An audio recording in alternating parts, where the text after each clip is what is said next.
do you like the feeling of power you have as a newspaper proprietor, of being able to sort of formulate policies for a large number of newspapers in every state of Australia?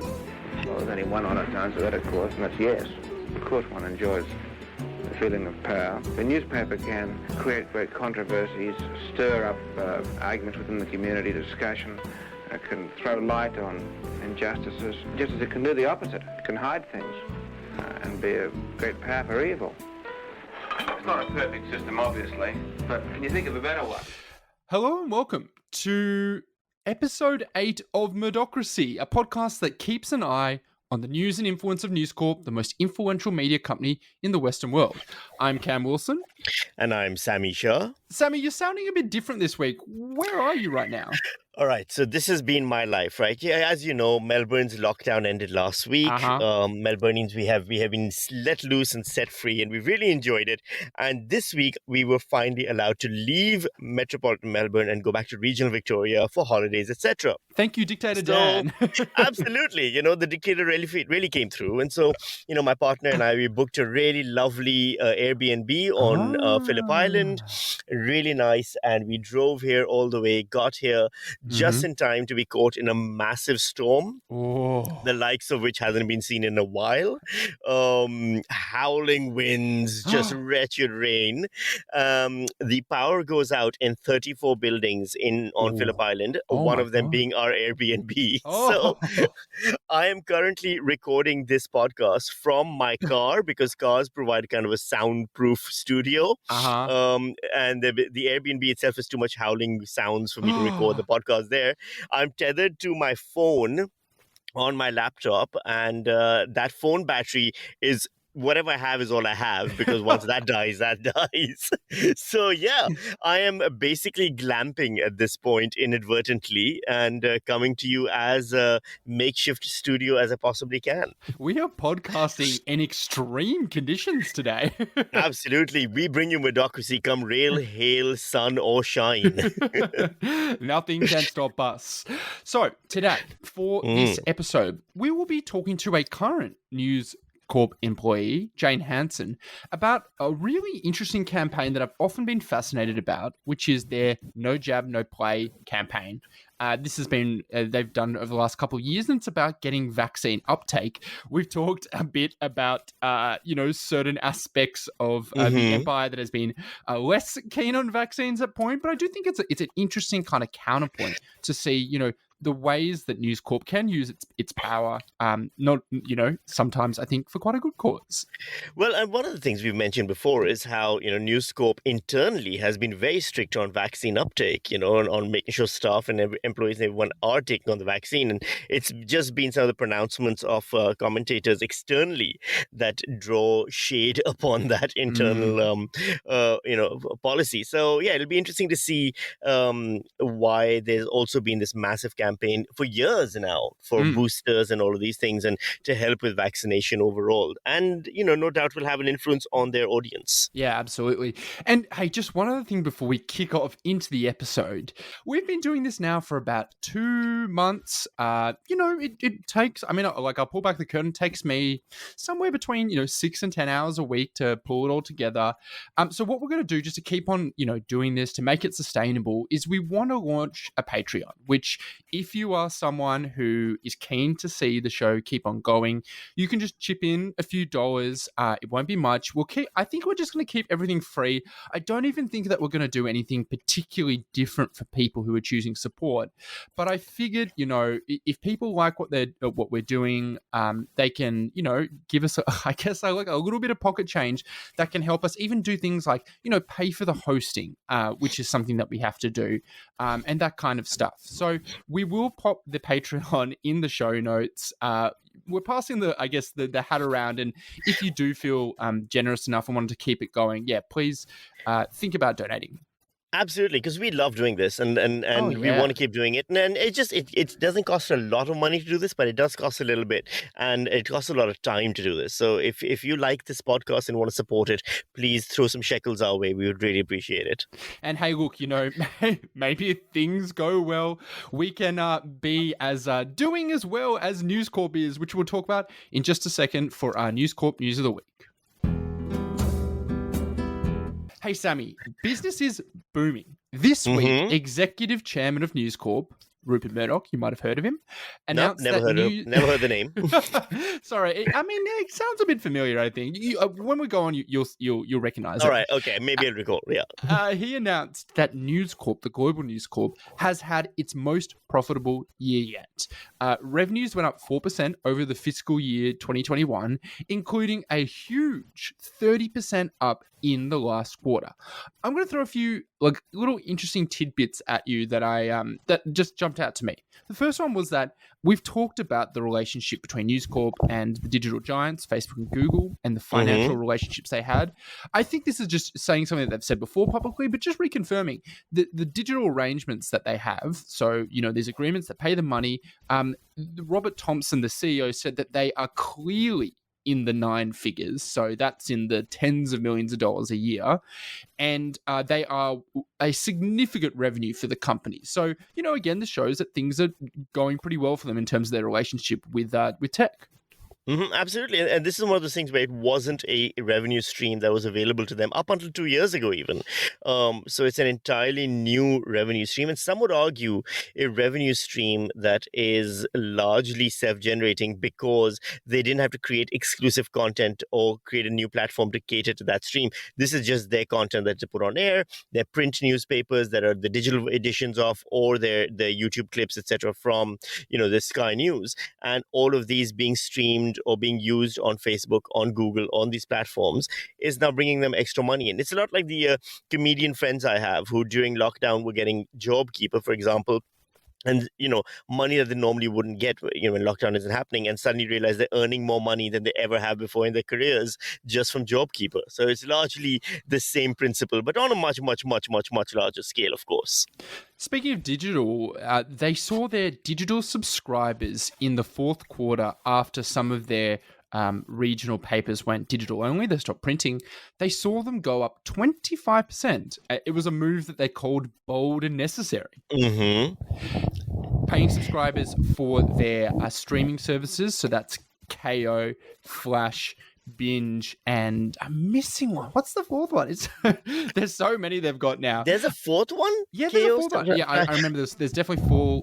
Did I say KO already? Anyway. Yeah, you said KO, right. Yes. Okay, well, they've got so many we can't even remember. They're up 40%. That's paying subscribers with more than 2 million streaming subscribers in total. And they said that's a 155% year-on-year increase, which is interesting because that's a difference between how many people they have paying and how many people they have using the services. Seems pretty big to me. And that'll continue to go up as well. If you think about how streaming platforms are still, being taken up by Australians at a rate that's slower than, for example, in North America or in UK and Canada. And so as a result, when more and more people get onto streaming platforms, those numbers will continue to rise for them. They haven't plateaued yet, as, for example, Netflix might have plateaued in America. Another part of the News Corp empire that we haven't covered yet, but I'm very interested in, is their stake or ownership of the REA group, which includes things like realestate.com.au, flatmates.com.au. It has always been profitable for the company, but it's continuing to print money with revenue growth of 27% again. So that is, like in the past when newspapers used to have their classified sections, they've spun it off, but it is still so profitable. You know what? All of this tells me, at the very least, they can send some money to our Patreon because Rupert can definitely afford this. All that good news was all the more reason to celebrate as the Festival of Rupert continued at his 90th birthday party in New York City this week. That's his second birthday party for those people following at home. So after his UK celebrations, his US celebrations in New York were attended by Henry Kissinger, Mike Pompeo, Mike Bloomberg, James Murdoch. So that's the son who has been more critical of News Corp and its media empire and their environmental impact. He was invited, but he didn't go to the UK party. Lachlan Murdoch, on the other hand, the kind of prodigal son who is appearing to be the favoured one, taking over, aspects like Fox News and that kind of thing. He is expected to attend. Sammy, I have a really important question. If you were invited, what would you get for Rupert Murdoch? A box to put everything in? I mean, well, okay, so for starters, I was thinking about this. James Murdoch is probably going to turn up, and then rap, right? Like, that's what we're expecting. He's going to perform a rap at the party, like a surprise one. The other thing I'm thinking about is, as a present for Rupert Murdoch, what do you possibly get? And I think what you get is a collected edition of all the episodes of Murdochracy on a flash drive, and just, be like, this is the only thing that really will truly speak to your heart. And I think, he will see the wisdom of that and give us lots of money. We're some of his biggest fans in a way. We closely follow what he does. We're up there with Henry Kissinger, Mike Pompeo, and Mike Bloomberg. Definitely. Yeah. What a party. What cocktail conversation Imagine would be the chat. happening? Yeah. Oh my God. To be a fly on every wall at that party. Our invitations must have just gotten lost in the mail somewhere. I guess we have the borders closed at the moment, so that's pretty the only difficult. reason. I understand, it's the only reason. They didn't Otherwise, want to invite us to make us feel bad for not being able to attend. I get it. Well, you put me on the spot. What present will you get, Rupert, when eventually the festivities make their way to Australia? Oh, I don't know. Like the blood of a young person to extend his life. Isn't that what they do? Like it's Peter Thiel, who is that Silicon Valley investor who's I think he's on the board of Facebook, very controversial. Was a big fan of Trump in 2016 and got behind him publicly. One of the few tech bros who initially did get behind him. He actually has a startup, or he's backed a startup that he's literally doing that. Like, is trying to use the blood of young people to extend people's lives, which I'm pretty sure is just like the plot of a horror movie, right? I'm quite sure there's a scene in Brave New World, if memory serves. But we've definitely ended up in that kind of place. And look, Rupert Murdoch for starters, the fact that he's 90 and still, let's be honest, as far as we've heard and can tell, still the head of the organization and still in terms kicking. of involvement. Yeah, still very much kicking, still very much, pointing them in directions that they need to go and stuff. It's when you watch TV shows like Succession and you see how the patriarch is presented there, and then you look at Rupert Murdoch's life and you look at Brian Cox might not even, despite his amazing performance, be having a shade of the level of authority and strength that Rupert Murdoch apparently is still able to wield. Yeah, and look, maybe there's something there. Henry Kissinger, Rupert Murdoch have lived very long, and all people around them have seemed to start to die of old age. But something, I don't know what it is. I don't know. Destroying if you can other people's lives really makes yours better. It really does. It turns out. Okay, I'll leave that one to you. I didn't say who did it. Well, Rupert Murdoch was one of the first people to get the COVID-19 vaccine, and he has extended that requirement or that desire to get people vaccinated to the company. News Corp in Australia from 2022 will not allow anyone who has not been vaccinated for COVID-19 to go into their buildings, according to The Guardian's Amanda Mead. Look, I have to say, I haven't heard actually as much from the fringes of News Corp recently about the kind of vaccine skepticism or hesitancy. I do think that's partly because that, in a way, that kind of a fight, I think, is increasingly behind us. But this just is, another sign about how the companies is very willing to let their host freelance and do whatever it takes to get that audience, that specific audience, to inspire fear in them, to keep them watching and engaged. But when it comes to doing business, they absolutely believe in the science, that they don't muck around. Okay, so here's my question to you. Do you see this as a sign of editorial independence and a victory for editorial independence? The fact that, their commentators are free to say what they want regardless of what internal policy? Or is this, more cynically a manipulative attempt at getting far right and fringe audience members despite, having a certain mandate internally? It's a good question. I tend to think that their ability to promote things is really just linked to their viability as an entertainer, because that's what, that's what, we're going to talk to Jane Hansen in a little bit, who is a reporter who is reporting on the facts. she's not an entertainer in the same way that someone like Andrew Bolt is, or their columnist are. At the end of the day, Yes. they are trying to get people to pay attention to what they're doing. And yeah, of course, like I'm sure they like the influence, and that kind of influence in itself reinforces them as a kind of entertaining body, because, you want to pay attention to them because, what they say and do has consequences for the real world. Like, they're not completely out of touch. If they were, I don't think they'd be as entertaining. I think that, in a way, there is an editorial independence, as in, they can clearly go past what the company is doing. Then they're not required to stick to these few lines of discussion.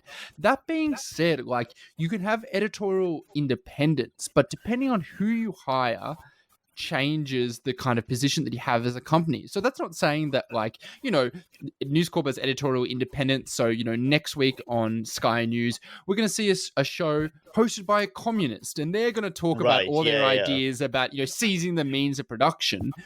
What they do is they've figured out what works for them. It tends to skew right, particularly on things like Sky News.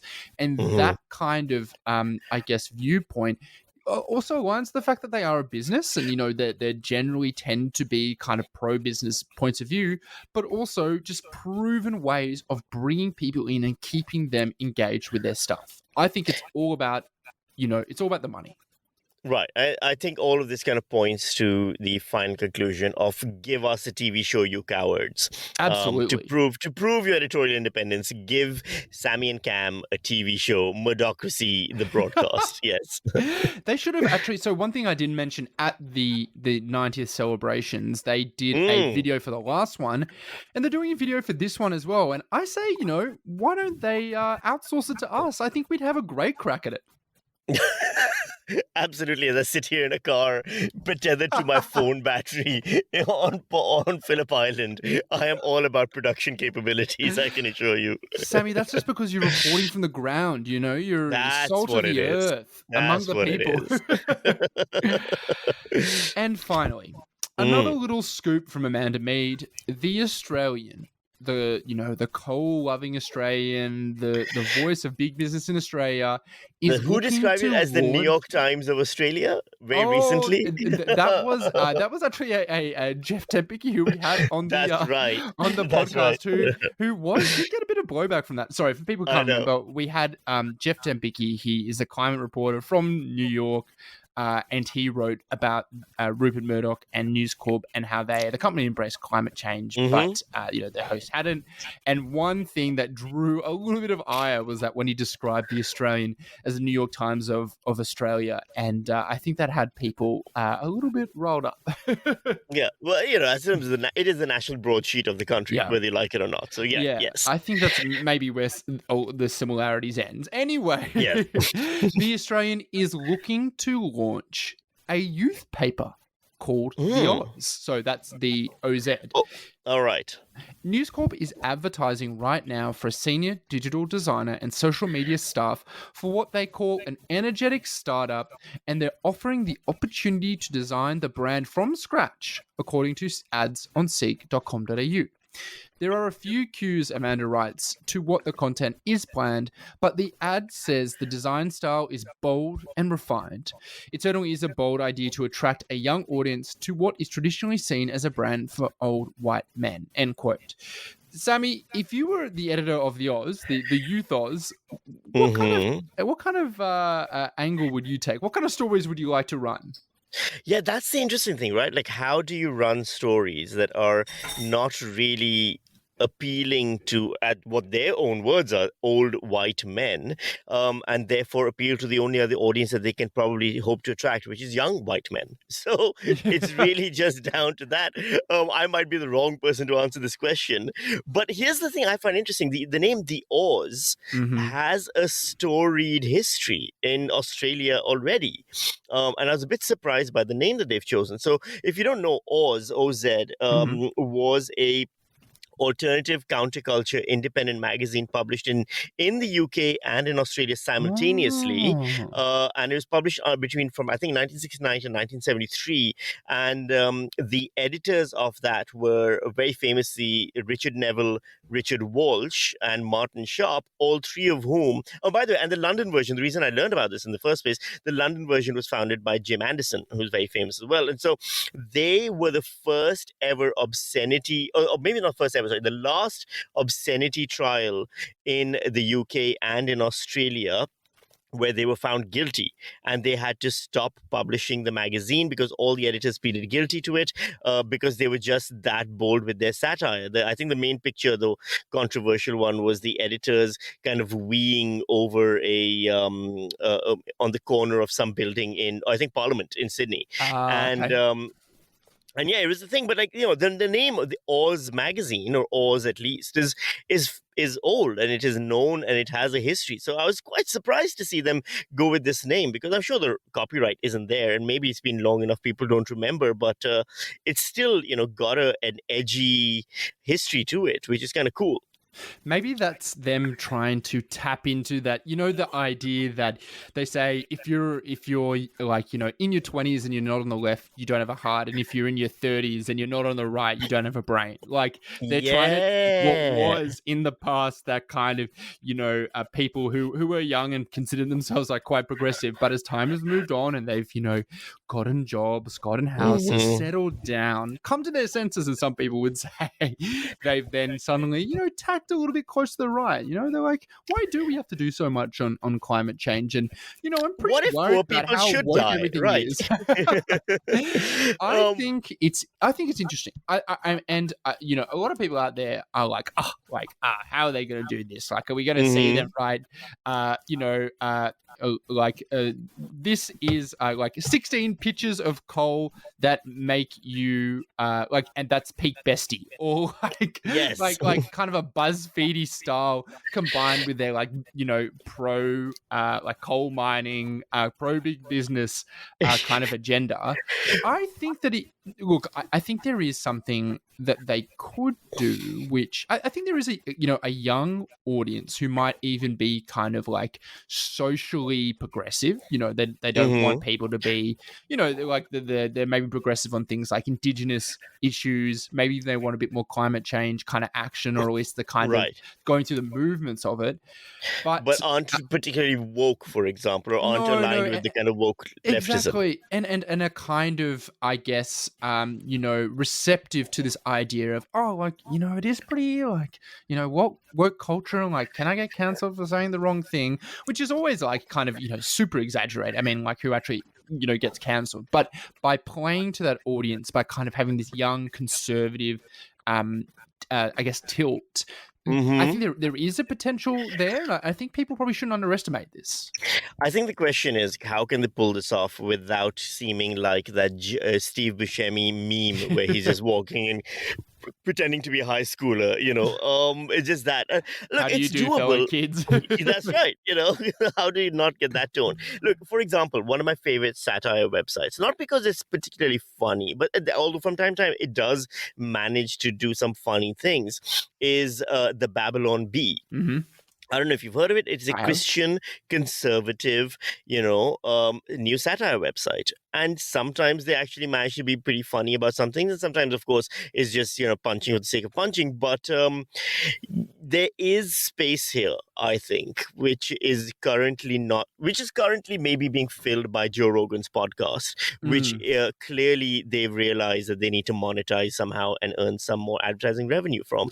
So it'll be curious to see how it goes. Yeah, are you going to apply for the job? Oh, absolutely. I think I would be an exceptional youth editor for the Oz. I think, again, I know, news well and its audience, and I think there's no better person. I'm actually, absolutely. I think a good kind of parallel or someone good that they could learn from if they want to be successful is something like the Daily Caller, which is a publication that was launched by Tucker Carlson in the US. And it combines that kind of, right-wing culture warrior stuff that is a little bit kind of social and does really well on social media. So I'm like looking at them right now. You know, their top stories are McAuliffe skips pair of North Virginia campaign events without explanation. So that's about there's a Virginia governor's election at the moment that's really contested, and that's kind of anti-democrat. Then there's the next one is Amazon driver fired after woman in tiny black dress is caught sneaking out of truck.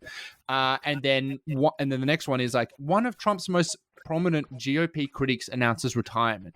So we see there that there's, that approach to politics. There's clearly an interest in it, but, like talking about Trump, that's obviously very social, very engaged, but it mixes up with a bit of what we call like social news, these little stories that just do so well on social that also kind of, again, always have that bent. I can see them doing something like that.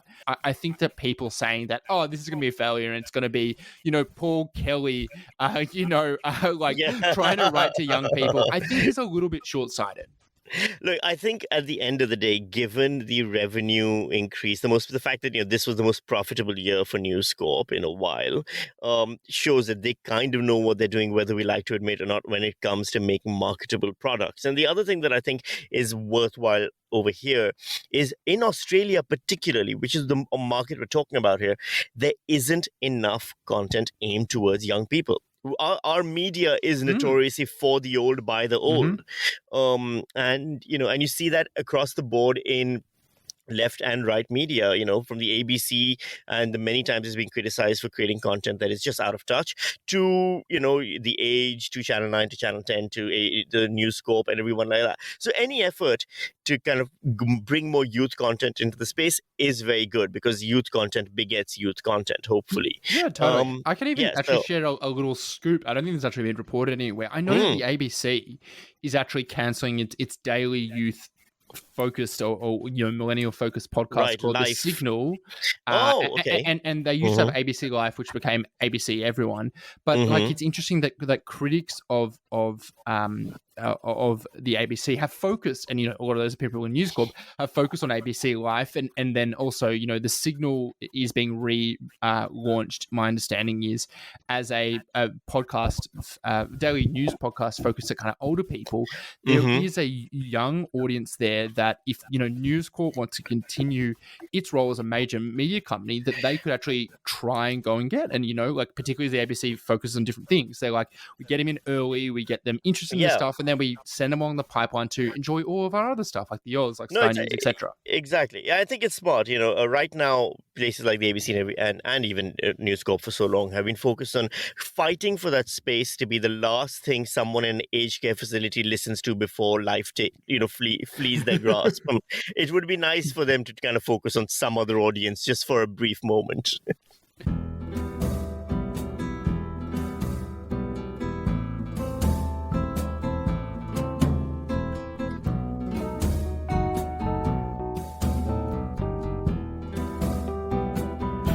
So this week, as always, we have our Good News Corp and Bad News Corp segment, where we look at something good that News Corp has done and something bad that News Corp has done. And this week, I think we've done this maybe once before, Cam.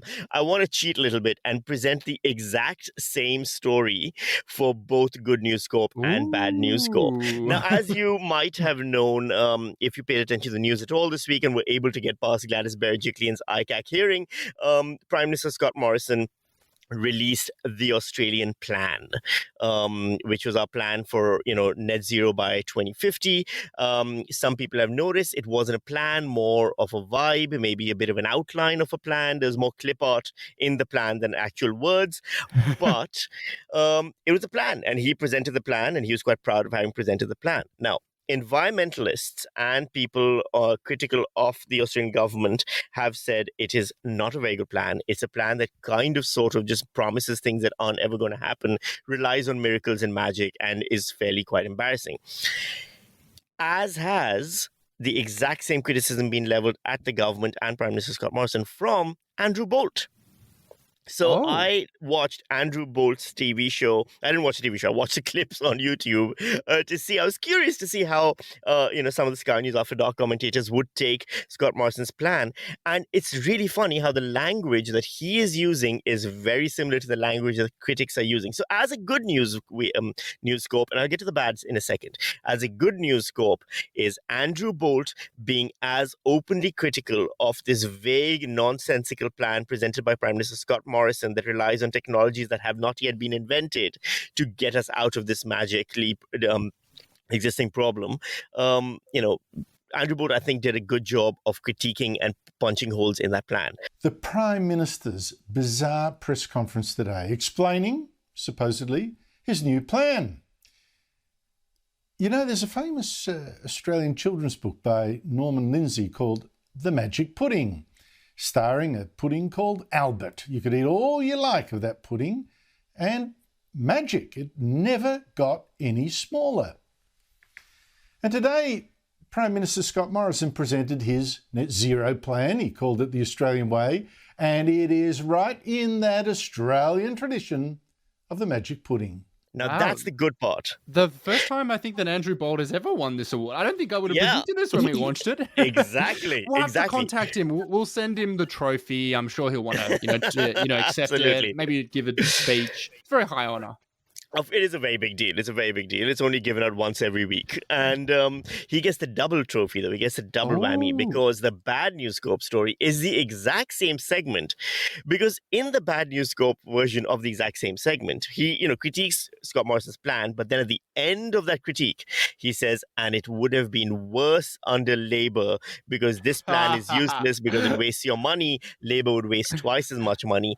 And I started thinking, maybe there's a secondary 4D chess game possibly being played here, which is this is a signal to critics of climate change, climate change deniers, for example, with whom Andrew Bolt is very popular, that don't worry, the government is still on your side. This plan is a sham. Scott Morrison isn't actually going to be doing anything. By criticizing and attacking Scott Morrison's plan, it's a defense of Scott Morrison's anti-climate change, anti-environmental policies. Interesting. So it's this is the false flag of climate right? plans. Oh it's my God. exciting and interesting as maybe I'm seeing patterns where there are none, but I would also argue that history has shown that sometimes these things do play out in certain ways in Australian media, and regardless, it's a really interesting clip to listen to. Congratulations to Andrew Bolt. I think he might be our first dual winner. It's a rare honor, but one I'm sure he'll treasure. Okay, so now we're joined by Jane Hansen, who is a reporter for News Corp in New South Wales. She has written for now more than a decade about vaccines, about anti-vaxxers, and is one of the key people behind News Corp's No Jab, No Play campaign, which really kicked off in the early part of the 2010s, but has been running since then, and I think has continued into News Corp's pretty pro vaccine stance. I wanted to speak to her about what it was like to be part of this campaign, to use the power of a media company to drive people towards something, that believes in science and to drive something that hopefully saves lives. Jane, thank you very much for joining us. Thank you. Jane, can you tell us about your career? Well, primarily I was a broadcast journalist for most of my career at Channel 7 and Channel 9, and then after I had my my child, I was working for the Sunday program. They axed the Sunday program, which was, just a brilliant program.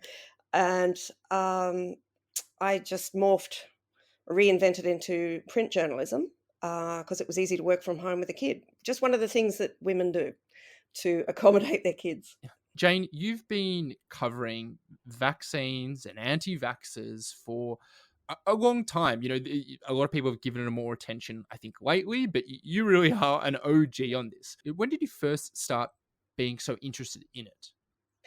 Well, I'm old enough to have reported on Andrew Wakefield's fraud. Really? Wow. Can you explain that for people who don't know? Well, back in 1998, I was working for a current affair, and, this paper came out in the Lancet, where this very esteemed doctor had linked the MMR vaccine with a bowel condition that supposedly caused autism. And there was, ramifications all throughout the world, plummeting vaccination levels with MMR as a result. And of course, it was only a few years later that it all started to unravel, that we slowly found out via Brian Deere, a UK journalist, that Andrew Wakefield was actually on the payroll of a lawyer who was representing the 12 children in that trial. And he was actually, he was charging this lawyer £150 an hour. So he, without telling anyone, especially not the Lancet or the Royal Free, where he did all these tests on these children, he didn't tell them he was on the payroll. And in fact, he earned the equivalent of 800,000 Australian dollars doing that study. But the lawyer dictated the terms of the study and basically said, you have to find this, otherwise we won't get legal aid. And so this all came out in the documents after Brian Deere did a Freedom of Information search. And so it goes down as one of the biggest medical and scientific frauds of all history. And of course, his legacy is still that anti-vaxxers think he's a messiah. They still run with the vaccine causes autism line, and it is just the biggest load of BS. So one, I was very interested from a young journalist perspective back then, but I also had a very personal experience with vaccination. I had a very, very sick little baby in intensive care in 2004 in the Children's Hospital at Westmead, and he was born premature and he had chronic lung disease, and he unfortunately he didn't make it. But in those 9 weeks that I was in that intensive care unit, this beautiful, chubby 6-month-old who was the same age as my tiny little boy came in, and this baby had pneumococcal meningitis, and that beautiful chubby baby was in the cubicle next door. We were just cut off by glass, so I got to witness the whole thing, and that little baby was dead within 24 hours. And the following year, in 2005, they brought in the pneumococcal vaccination, and about 20 kids used to die of this every year. They brought that vaccination in 2005, and the following year, disease dropped by 90%. So, that's 20 children that didn't die each year. For how long now? It's over 200 kids that didn't die. And that just, to me, was remarkable. And I've just been so interested in the science of vaccination since then. And then, of course, I'm a Mullumbimby girl, raised there. My dad ran the car dealership there and a trawler out of Brunswick Heads, and of course it's anti-vax heartland. So when I moved back from Sydney to Byron Bay after my broadcast career ended, and I started writing for News Corp because they would allow me to work from home in Byron Bay, which was pretty idyllic. But the anti-vaccine headquarters was there, the AVN, the Anti-Vaccination Risks Network. They were very, very active, and while I was there, that's when Tony McCaffrey lost her child, Dana McCaffrey, to whooping cough, because whooping cough was rife. And at this stage, I had a 3-year-old, and whooping cough was all around us. My kid never got it because he was vaccinated. But the school, we kept getting letters every year that there was whooping cough in the school, because the vaccination rates were back then less than 50%, less than 50% of kids age 5 were vaccinated. Wow. I think it's just a smidge over 50% now. I think it's like 55%. But in the LHD, the levels have come right up to 80%. So in my mind, I started thinking we really have to get a campaign to address the misinformation. Because I think it was Sunday night, Tony McCaffrey was on Sunday night with Mike Munro on Channel 7, and they'd invited Meryl Dorey from the AVN to debate this poor bereaved parent. And I just watched Meryl spew out all this utter crap. It sounded really legit, but it was all nonsense. And she wasn't challenged, because it seemed to me that Mike Munro didn't know the ins and outs of the misinformation in the vaccine. And so he just let her go. And I just watched Tony McCaffrey's face just drop. And I thought, we can't let these people do that. And then in 2009, remember, vaccination rates were starting to drop below 90%, and in some places they were 70% in Sydney. So in 2013, when new data came out that vaccine levels in places like Mossman, some of the suburbs, the better well-heeled suburbs of Melbourne, vaccination rates were starting to drop below 90%. That meant no herd immunity. That meant whooping cough. That meant measles were going to come back.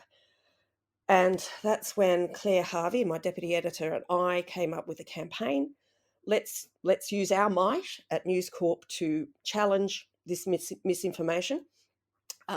So we came up with the idea of to challenge the misinformation, but that in itself wasn't going to work to bring vaccination levels up. So Claire dispatched me to find out what laws could we challenge Parliament or our politicians to challenge people to get their vaccinations, get their kids vaccinated. So we came up with the Private Health Act that governed childcare. And no jab, no play, we coined that. That then became, okay, if you want to go to childcare or daycare, you have to prove that you got your vaccination information from a doctor, not from Facebook or anything else. And we also challenged to get rid of the conscientious objector exemption, which we all knew was rubbish. There's medical exemptions, they still exist, but conscientious objection was just, I don't think that my kids will be vaccinated because I choose to listen to misinformation, even though they obviously believe it. But we thought that's got to be challenged. So no jab, no play. It was debated in Parliament and it was passed in 2013. And all of a sudden, vaccination rates started to come up, and they were 89% then for 5-year-olds. They're now over 95%. But, the actual campaign's got a life of its own now because every state followed that. Other states were tougher. Victoria came up with one of the toughest. And there was a lot of criticism from people saying, look, you can't deprive children of preschool education. Which was valid, but it was a carrot and stick approach, and it worked. It worked. Most people went to their doctors, got proper information, then decided, yes, okay, I'll have my kids vaccinated. And then, of course, in 2015, the next thing we challenged was, at a federal level, no jab, no pay, which was about family tax benefit A and the childcare benefit, childcare rebate and the childcare benefit. If you didn't want to vaccinate your kids, why should you get the community's money if you essentially didn't want to be part of the community? Lots of people have criticised it, but even some of the early critics have acknowledged that it's been a powerful tool in getting kids vaccinated. Jane, do you know, I'm putting you on the spot. I read Sam Maiden write about, I think that what she said, the truth was behind why Scott Morrison, now our current Prime Minister, got behind no jab, no pay policy. Mm-hmm. Do you remember that story? Yes, so Sam had to go and explain to him what it was about, what was at stake. And she sort of did that story, and bang, no jab, no play came about. Pauline Hanson was also, Pauline Hanson in 2015, she was starting to pander to the anti-vaccine movement and saying it was unfair, etc. And Malcolm Turnbull at the time then decided he would meet with Tony McCaffrey. And Tony McCaffrey met with him. She explained what was at stake, how her baby had picked up whooping cough in a daycare centre, because her daycare centre where she was dropping off her older child, she had 3-week-old Dana in her arms. That daycare centre was rife with whooping cough, and she didn't know. So in and about all of that, no jab, no pay became legislation. When Sam Maiden writes about it, she kind of says that she was speaking to Scott Morrison, who was doing this interview with her, and he was apparently very grumpy, and she kind of like pressed him on no jab, no pay. And then I think she ended up writing something that was saying that he didn't rule it out. And so, she said, she reported that. She said that was kind of the most interesting thing that came out of an interview. Didn't speak very highly of it. And then afterwards, so he gave her a ring and said, I didn't really like how you did that. I think that was unfair. And she said, well, that's what you said. And then a few months later, he came out and announced it as a policy, not only, getting behind it, with a full-throatedly, but also even using some of the kind of rhetoric, like the exact kind of phrasing that she used it, showing that, he's obviously clearly paying attention to this kind of stuff. Yeah, well, there's no loss of votes in it. No, absolutely, yeah. I mean, I think also, like Claire Harvey had organised a news poll on the issue, and it just was a vote winner because anti-vaxxers are much maligned. Oh yeah. And they're small, I think, than people realize. They're noisy. They're noisy. They get a lot of attention. And, like as someone who's not covered them anywhere near as much as you, sometimes I do think about why I'm covering them. They're obviously interesting at the moment, but it does the sheer amount of courage I'm giving to them, almost like inflate how much there is. And that's why I personally always try to be like, they are a small minority people who make a lot of noise. Let's not overinflate this. Yes, they're, it's dangerous having them in the community. It's dangerous because they, can potentially spread disease, but also they encourage other people as well. But always just at least, trying to keep it in perspective that they are, like most people do the right thing. Most of the people go and do this, not just for themselves, but also for their communities as well. Well, I'm actually amazed that we're now sitting in New South Wales. We're sitting around 94% first jab. It's huge. That, because the pandemic was the perfect storm for anti-vaxxers. It gave them, one, it triggered them enormously because vaccination was the only way out of this.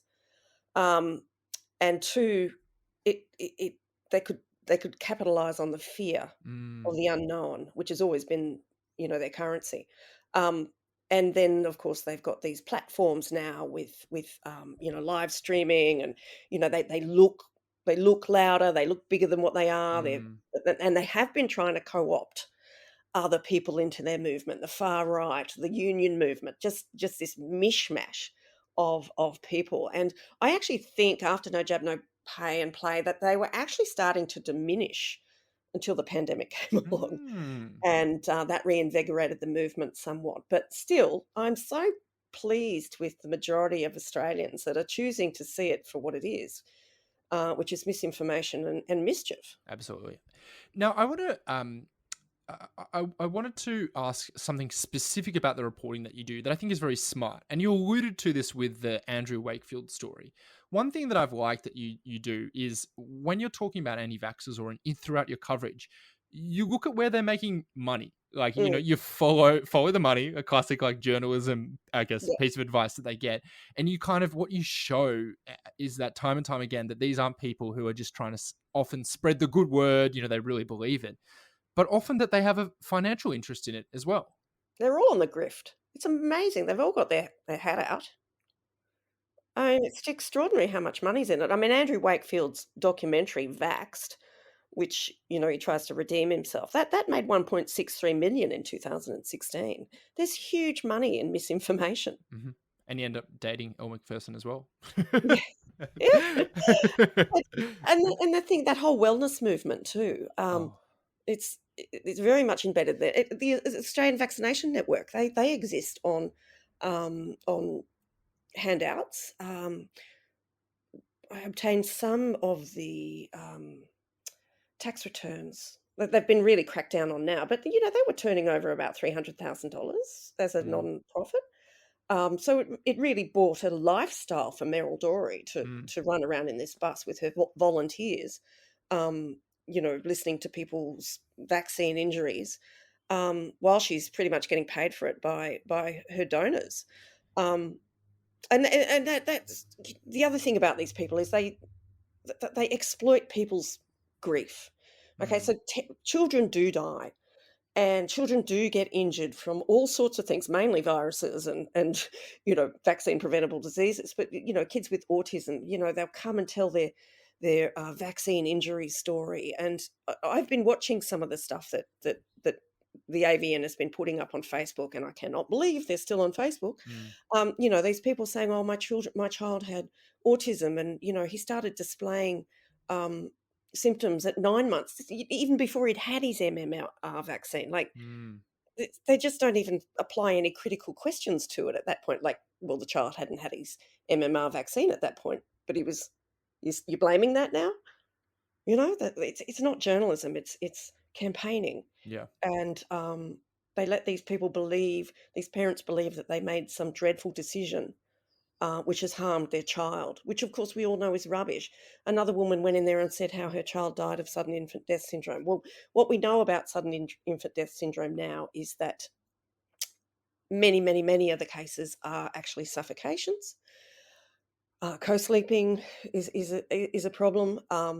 Many are also half of all the sudden and unexplained deaths in childhood are from an illness that has been hard to detect beforehand, and other points to an undeveloped area of the brain called the hippocampus. So there's biological explanations for it. But if your child dies, 2 weeks after receiving a vaccine at 3 months of age, of course you're going to question the vaccines. But what these anti-vaxxers do is take that and use that child as a poster child for a vaccine injury, and then forever consign that mother to the guilt of getting her child vaccinated. It's just hideous. There was another child called Chase who was born and very quickly started fitting shortly after he hadn't been vaccinated. He'd had the vitamin K. That's all. And they were blaming the vitamin K, like they were blaming a vitamin for this child's epilepsy, which the child has epilepsy. And they used that child as a poster child for vaccine injury. And that mother ended up having that child taken off her because she was listening to the anti-vaxxers and feeding the child cannabis oil and not giving him the nutrition through his PEG. She lost her kid. So they cause irreparable damage. And then you look at the Taylor Wintersteins and the Robert F. Kennedy Jr., who I think is making around $32 million with the Child Health Defence. That's what Child Health Defence Network is worth, $32 million in America. It's a US-based anti-vaxxer kind of group, yeah. And I think one outfit did a study as to where all the misinformation was coming from on Facebook, and Child Health Defence was one of the main funders of vaccine misinformation. But he and Taylor Winterstein went to Samoa 6 months before, 83 children died of measles. So they're just dangerous people. So before I let you go, Jane, I just want to ask a few other questions. I mean, the elephant in the room, of course, is News Corp's opinion columnists who have, at times, I think, stoked vaccine hesitancy. And, we've had ACMA at least once say that, there was a Sky News, Alan Jones spread misinformation about it. I'm not going to ask you to comment on that kind of stuff. And one of the reasons I want to get you on is to try and give a full picture of how the company, the variety of views and kind of different things that come out of the broad church that is News Corp. I want to ask, do you ever have to battle with perceptions, whether right or wrong, that come with working for news? When you're interacting with people online, when you're trying to even cover this stuff for your job? Yes, of course. Yes, Alan Jones and I have had words on this issue. I've challenged him on the vaccination issue. I got him to admit that he had been double jabbed. But, he got hammered by all his anti-vaccine fans saying that he'd actually been too soft on me, which I thought was pretty funny because Alan doesn't have a track record of being soft on women. But anyway, look, like the columnists, they have their opinions. They're opinion writers. And I like to stick to the facts. And in terms of autonomy, Claire and I came up with no jab, no play. And Sam, of course, was working with us. There were a bunch of journalists working on it. We had autonomy, complete autonomy on that. But we do have an editorial position that we are pro-vaccine in News Corp. Some of that gets undone by people on Sky After Dark. But I just go back to sticking to the facts. Mm-hmm. Yeah. Stick to the facts. And, like we do see the company actually does believe in vaccine stuff because there's a mandate coming in for all people who want to go into the buildings to have it. So Yep. it like, and like I'll let you and the audience know something that I've heard from people who even work for, parts of the company saying that, that they do feel upset that some small parts of the company get a lot more attention than others when it comes to this stuff. Now, Yes, I push back on that and say, well, some of the parts of the company get more attention because they are the louder voices, and that's partly because of the positions they have in the company, but also due to the fact that, like, things like Facebook and YouTube, reward these kinds of points of view and show them to more people. I think I just kind of think, and this podcast is undeniably critical at times, but the also point of this is to be like, when the company is doing good work, when there are people in the company who are doing good work, of which there are many, we should also say this is great stuff, and that's why I wanted to have you on, Jane, because I have I've personally looked up to your reporting. I think it's really great, and I think it shows that we can understand the company, like any company, is complicated. Yeah. I mean, I've worked for Channel 9, Channel 10, Channel 7, ABC, Sydney Morning Herald, The Australian, the Sunday Telegraph. I mean, to me, it's all the same job. You've got the company around you that you have to exist in. I've been very critical of Channel 9 in the past, specifically with their treatment of women. But, journalism's journalism. You've got to work where you can get paid. So I guess we sort of prostitute ourselves like that in a way, don't we? We work for whoever will pay us well, and stick to my charter, which is just stick to the evidence base, stick to the job, and do it well. And I'm really happy to push back on some other opinion writers that are writing stuff that's contrary to pro-vaccine.